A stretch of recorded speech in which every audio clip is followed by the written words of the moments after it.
आदत बन लग गई दिल में बदलना कुछ समझ ना आवे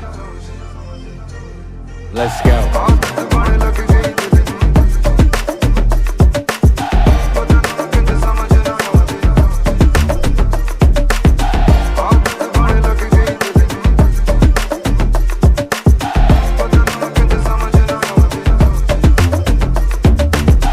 आदत बन लग गई दिल नूं बदलना किंज समझ ना आवे उस दिन नूं दिन ना गिणीए जिस दिन तू नजर ना आवे आदत बन लग गई दिल नूं बदलना किंज समझ ना आवे उस दिन